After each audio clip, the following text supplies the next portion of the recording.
Hello everybody, my name is Fisichella. I'm author of the young adult novel called Dreamer and also of the Bible reading journal and tracker. And if you're watching this video, that most likely means that you have one of those in your hand, and I could not be more excited. If you see my little girl, this is Selah. She's just going to be in the background for this. So how does this journal work? Well, let me tell you. This journal helps you to create a Bible reading habit, as well as a practice and a conversation. Tool number 1, the list of the books of the Bible by length. It takes 30 days to create a new habit, right? Well, by using this list, you'll be able to read the books of the Bible from smallest to largest. Wouldn't you be encouraged if you were able to read 18 out of the 66 books of the Bible within the first 30 days? Well, that's what happened with me. And that is why I recommend using this tool. But even if you don't, the next 2 tools are sure to help you out. So keep watching. Before you dive into the books of the Bible by length, I recommend that you use a study Bible that has the introduction to each book of the Bible that you can read so you can gather the historical context of each book of the Bible, or that you look up Bible book synopsis on YouTube. So for example, if I were to put in for the book of 3 John, which is the smallest book in the Bible, if I put in on YouTube 3 John synopsis, I might find the one from the Bible Project channel on YouTube, which would give me an animated breakdown of what the books of 1st, 2nd, and 3rd John are all about. This channel helped me tremendously, and although I don't agree with everything that they teach theologically, when it came to the introductions to the books of the Bible, they were amazing and a huge help. Mama, I'm trying to make a video.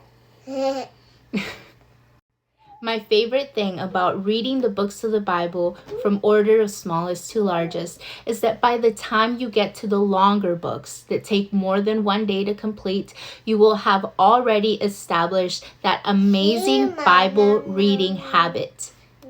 And this is where the next tools really come into play. So we looked at the habits, but let's talk about the practice of Bible reading. Practice makes better. Now, you wouldn't sit down at a piano and expect to play Clair de Lune perfectly the first time, would you? In the same way, Bible reading is a practice. It is a lifelong practice that starts with a habit, but is continued as a labor of love. Sometimes love needs encouragement, and that's why the next 2 tools are gonna help. Tool number 2, the BCV graphs, aka book, chapter, verse, or instant gratification. The BCV graphs offer a reward system. You're able to see your progress in the smallest increments by book, chapter, and for the longest chapter in the whole Bible, verse. That's Psalm 119 if you didn't know. The Bible isn't just one book. It is 66 books in one. They're historical, there's poetry, there's apocalyptic literature. There is so much. And in the smallest increments, our progress towards knowing God better through His Word should be celebrated. One of the things that I didn't like about doing other Bible reading plans is that I felt rushed to get through the reading, and I never felt the freedom to just be able to pause and sit on something and be still in front of it. But the truth is that all throughout history, even the people in the Bible themselves didn't have all of the scriptures, and they could spend years and years studying the little bit of scriptures that they did have. So why should we be any different? If you want to take 3 years to read the Bible, you should have the freedom to do so. By doing the BCV graphs, you'll be able to keep track of your progress, still keep up that momentum, and when you want to pause, take that pause and not feel bad about it. Tool number 3, the master list, aka long-term victory. Once you have completed your BCV graphs, you'll be able to move on to the master list, where you'll be able to see an entire overview of the books of the Bible. And there you will fill out whatever bubble or heart is next to each book of the Bible. This is your long-term victory. The master list is split up into two categories, the Old Testament and the New Testament.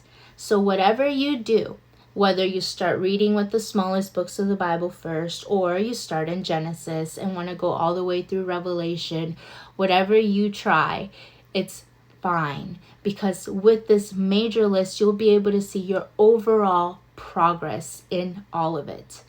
So what if you go through this entire journal and you fill it all out and you still haven't finished reading the Bible?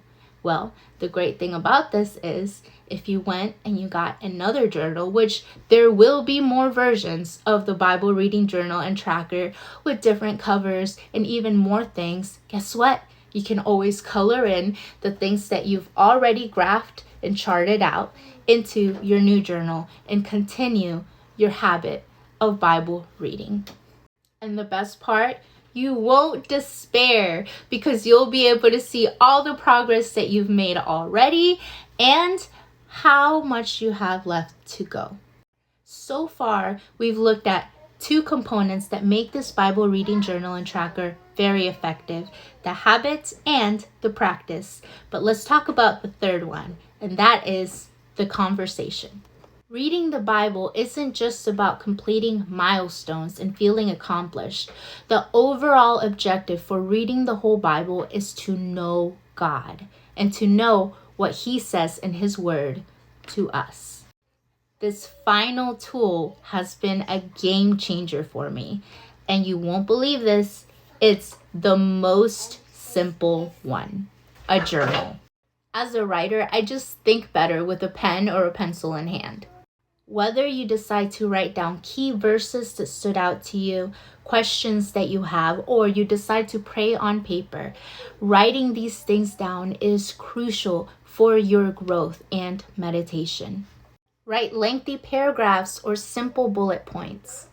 Make your own coloring pages with your favorite Bible verses. Write a song or a sonnet. There's no wrong way to go about it. Now, if you're not accustomed to keeping a journal, how about trying something like this? You can write your reading for the day and a small summary of what you learned. January 21st, reading Genesis chapter 1. My takeaways. I learned that God created the world in 6 days, and on the seventh day He rested. Favorite Bible verse. God saw all that He made, and it was very good. Thoughts. I wonder what Adam and Eve look like. Now, for some additional tips, tools, and helps. Number 1, the adult coloring book pages. Biblical meditation isn't about emptying your mind. It's about filling it with the Word of God.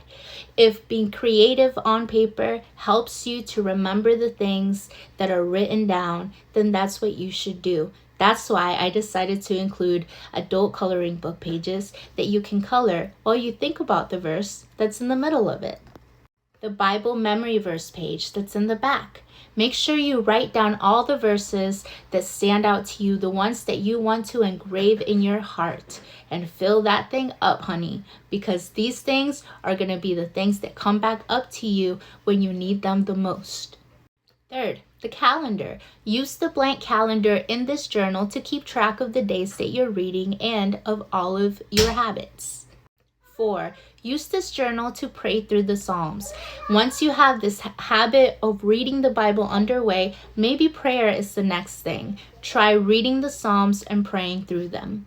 Did you know you can read the Bible in a year by just reading 3 chapters a day? However you go about it, there's a certificate of completion at the end because I'm so excited for you to read the whole Bible. Thank you for watching.